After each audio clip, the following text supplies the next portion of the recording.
everyone can see there's a change in me. They all say I'm not the same. Assalamualaikum warahmatullahi wabarakatuh. Perkenalkan, nama saya Aprilia Ananta, NPM 23312043 dari kelas IF 23B jurusan Informatika dari Universitas Teknokrat Indonesia. Saya di sini untuk memenuhi tugas mata kuliah Pendidikan Agama Islam yang diampu oleh Bapak Muhammad Asgaf Adnan Siregar. Saya di sini akan menjelaskan sedikit materi tentang apa itu hadis. Hadis adalah catatan atau riwayat tentang ucapan, perbuatan, atau persetujuan Nabi Muhammad SAW yang disampaikan oleh para sahabatnya. Hadis merupakan sumber hukum kedua dalam agama Islam setelah Al-Quran. Mengapa hadis itu penting dalam Islam? 1. Penjelasan Al-Quran. Al-Quran sebagai sumber utama ajaran Islam seringkali memberikan petunjuk yang umum dan membutuhkan penjelasan tambahan. Hadis memberikan penjelasan, klarifikasi, dan contoh konkret tentang bagaimana ajaran Al-Quran diterapkan dalam kehidupan sehari-hari. 2. Panduan hidup. Hadis memberikan panduan praktis tentang bagaimana menjalani kehidupan sehari-hari sesuai dengan ajaran Islam. Ini mencakup berbagai aspek kehidupan seperti ibadah, muamalah atau urusan dunia, akhlak, dan sebagainya. Adapun manfaat hadis. 1. Mengoreksi pemahaman yang salah. Hadis membantu dalam mengkoreksi pemahaman yang salah atau interpretasi yang keliru terhadap ajaran Islam. Ketika terjadi perbedaan pendapat atau penafsiran yang tidak jelas, hadis digunakan untuk memberikan klarifikasi atau penjelasan tambahan. 2. Menguatkan iman. Hadis juga berperan dalam memperkuat iman umat Islam dengan menyampaikan pesan-pesan kebenaran, mengingatkan akan keutamaan amal soleh, serta memberikan konsekuensi dari perbuatan dosa. Bentuk-bentuk hadis Nabi. 1. Hadis ucapan atau qauli. Hadis lisan. Hadis yang disampaikan secara lisan oleh Nabi Muhammad SAW kepada para sahabatnya dan kemudian diabadikan dalam laporan-laporan lisan. 2. Hadis perbuatan atau fi'li. Hadis yang meriwayatkan perbuatan Nabi. Hadis yang menggambarkan tindakan atau perbuatan Nabi Muhammad SAW baik dalam konteks ibadah maupun kehidupan sehari-hari. 3. Hadis persetujuan.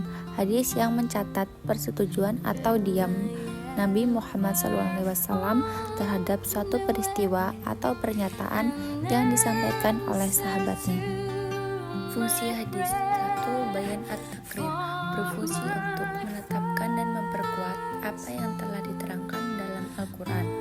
2.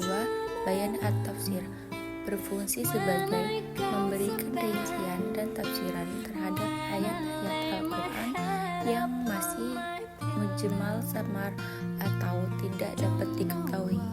3. Bayan at-tashri adalah mewujudkan suatu hukum atau ajaran yang tidak didapati dalam Al-Quran. Fungsi ini disebut juga dengan bayat zaid ala Alkitab Al-Karim. 4. Bayan an-nasak. Secara bahasa, an-nasak memiliki arti yang beragam, di antaranya al-ibtal atau membatalkan, al-izalah atau menghilangkan, at-tahwil atau memindahkan, atau at-takyir atau mengubah. Unsur-unsur dalam hadis. Matan, yakni isi atau teks hadis, yaitu perkataan, perbuatan, atau pendapat Nabi Muhammad SAW yang diriwayatkan oleh para sahabat. Sanad, yaitu rantai perawi hadis, yaitu daftar sama para perawi hadis yang menyampaikan hadis tersebut dari satu generasi ke generasi selanjutnya. Matan, yakni isi atau teks hadis, yaitu perkataan, perbuatan, atau pendapat Nabi Muhammad SAW yang diriwayatkan oleh para sahabat. Sejarah singkat perkembangan hadis. 1. Periode pertama yaitu Asr al-Wahyi wa al-Tadwin atau masa turunnya wahyu dan pembentukan hukum serta dasar-dasarnya. Hal ini dimulai semenjak kerasulan dari tahun 13 sebelum Hijriah hingga 1 Hijriah. Pada masa ini Rasulullah SAW memerintahkan pada sahabat untuk menulis wahyu yang turun. 2. Periode kedua, yaitu Al-Sabut wa Al-Iqbal min Al-Riwayah, atau periode membatasi hadis menyedikit riwayat, yaitu pada masa Khulafa Ar-Rasyidin atau Abu Bakar, Umar ibnu Al-Khattab, Utsman bin Affan, dan Ali bin Abi Thalib. Pada masa ini keadaan masih belum banyak berubah. 3. Periode ketiga, zaman Intisayar Al-Riwayah la Al-Amsar, atau periode penyebaran riwayat-riwayat ke kota-kota. Pada periode ini telah berlangsung pada sahabat dan tabi'in yang besar. Periode ini ditandai dengan aktifnya tabi'in yang mencari dan menyerap hadis-hadis dari generasi sahabat yang masih hidup.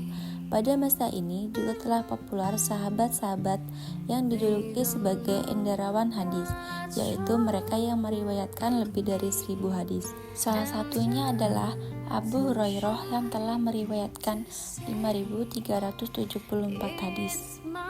4. Pada periode keempat, yaitu Al-Asyar, Al-Kitabah wa Al-Tadwin, atau periode penulisan dan kodifikasi resmi. Pada periode ini berlangsung dari masa Khalifah Umar ibnu Abdul Al-Aziz 99-102 Hijriah. Khalidah Umar mengambil langkah dan kebijaksanaan terhadap hadis yang belum pernah dilakukan oleh sebuah khalifah sebelumnya. Ciri-ciri hadis yang didewankan pada abad ini adalah tidak dihiraukannya atau tidak diseleksinya apakah mereka didewankan hadis-hadis Nabi semata-mata atau di dalamnya termasuk fatwa-fatwa sahabat tabi'in. Dapat disimpulkan bahwa hadis merupakan sumber penting dalam Islam yang memberikan penjelasan, pedoman hidup, model perilaku, dan sumber hukum bagi umat Islam. Hadis menguatkan iman, mengkoreksi pemahaman yang salah, dan memelihara tradisi Islam.